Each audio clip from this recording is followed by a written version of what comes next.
In the hierarchy of the galaxy, the planet Ferrum-Alpha was considered a masterpiece of durability. It was not a world of rock and moss but a world of living metal. The soil was a fine magnetic dust, the rivers were flowing mercury, and the forests were crystalline structures of copper, brass, and steel. The inhabitants, the Metallari, were not just biological entities, they were the pinnacle of nanite-driven evolution. They were beings of the flow. Their bodies were composed of a liquid metal alloy that could shift from liquid to solid in a microsecond. If you shot a Metallari with a bullet, the metal would simply part around the slug and seal back up instantly. If you hit them with a laser, the energy would be dispersed across their conductive skin, and any melted sections would be regrown by their internal nanite forges in a heartbeat. To the Metallari, death was a distant, theoretical concept. They didn't build hospitals, they built refineries. They didn't have armor because they were the armor. They viewed the rest of the galaxy, creatures made of wet meat and brittle bone, with a mixture of pity and contempt. "You are made of soft, decaying things," the Metallari highsmith Valerius broadcasted to the human fleet as they entered orbit. "Your ships are bolted together. Your bodies are destined to rot. We are the eternal. We are the unbreaking. You cannot wound the sea and you cannot scar the steel." The humans were there for the isotope X located in the planet's core, a material essential for the next generation of human warp drives. But the Metallari didn't negotiate. They simply stood in their shimmering cities, confident that no weapon in the human arsenal could leave a lasting mark. The first month of the campaign was a nightmare for the Terran high-impact divisions. They dropped thousands of tons of explosives. They fired tactical nukes. They used high-powered plasma cutters. Every time the result was the same: the planet healed. The craters disappeared. The fallen Metallari warriors simply stood back up, their silver bodies flowing back into perfect, unscarred forms. "It's like trying to punch a lake," a captain reported, his voice full of exhaustion. "We're wasting ammo. We kill 100 of them and 10 minutes later they're back at full strength. You can't fight a world that doesn't remember being hit." But the Metallari had forgotten one thing about the history of the meat creatures from Earth. Humans hadn't just spent their history fighting with swords, they had spent it fighting a much more persistent enemy. An enemy that lived in every shipyard, every bridge, and every car. They knew the secret of the Red Plague.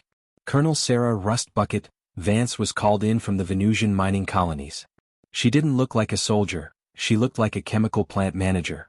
She wore a thick, yellow, rubberized hazmat suit and carried a clipboard instead of a rifle. She looked at the scans of Ferrum-Alpha, the unbreaking world, and saw something the Metallari had never considered. "They think they're invincible because they're eternal steel," Vance muttered, chewing on a piece of nicotine gum. "But they've spent so much time being perfect that they've forgotten what happens when the chemistry gets messy. Steel isn't eternal. Steel is just iron that hasn't met a salty enough bitch yet." Vance ordered the fleet to stop firing lasers. She ordered the tanks to stop dropping shells.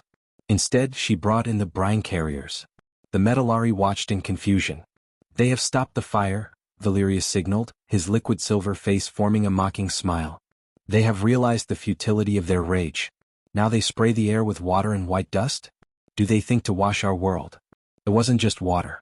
It was a hypersaturated ionized brine, a mixture of ancient earth sea salts, concentrated nitric acid, and oxidizing catalysts designed by the human chemical core.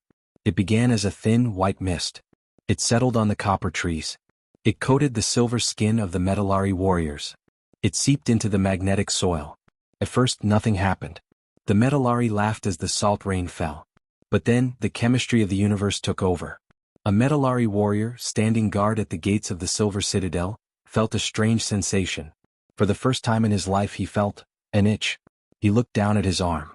A small orange speck had appeared on his shimmering silver skin. He tried to flow his metal to erase the speck, but the nanites didn't respond. The orange speck wasn't a wound, it was a chemical transformation. The salt and the acid were acting as a bridge for oxygen. The living metal was being forcibly combined with the air. The nanites, designed to move pure metal, were suddenly paralyzed by the trash of iron oxide. The orange speck turned into a pit. The pit turned into a flake. Within an hour, the eternal warrior wasn't silver anymore. He was a crusty, flaking, groaning mess of rust. What is this rot?" Valerius screamed into the communications network. "My body. It is brittle. It is falling apart. The flow has stopped." Across the planet, the miracle of Ferrum-Alpha turned into a horror movie. The copper forests turned green with thick, choking verdigris. The mercury rivers became clogged with red sludge. The unbreaking cities began to pit and crumble, their structural supports turning into orange dust under the relentless assault of the human brine. The Metallari tried to heal. Their nanites worked frantically to replace the rusted sections with new metal from the ground.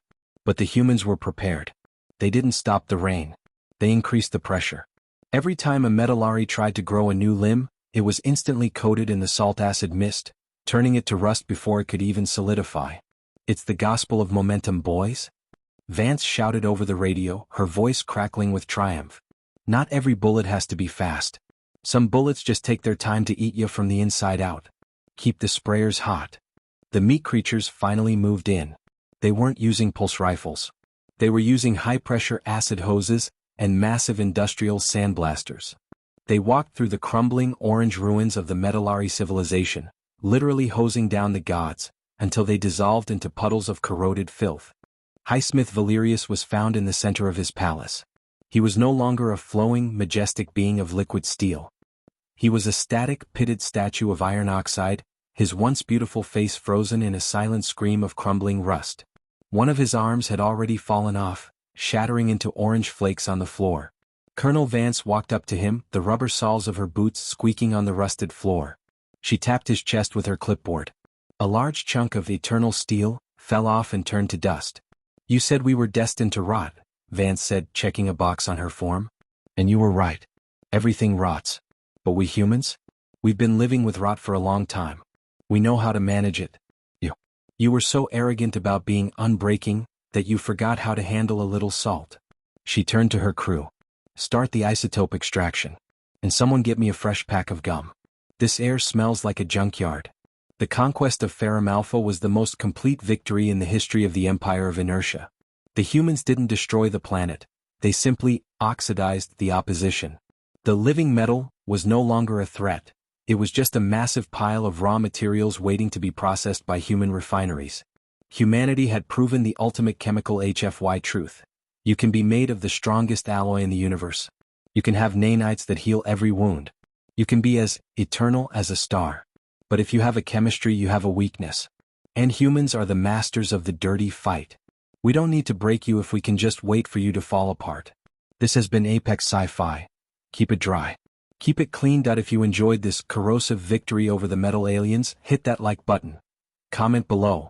What's the most invincible thing you've seen humans destroy with simple science? Subscribe for the next conquest of Saga 12, the pressure decree. The salt is down. The rust is real.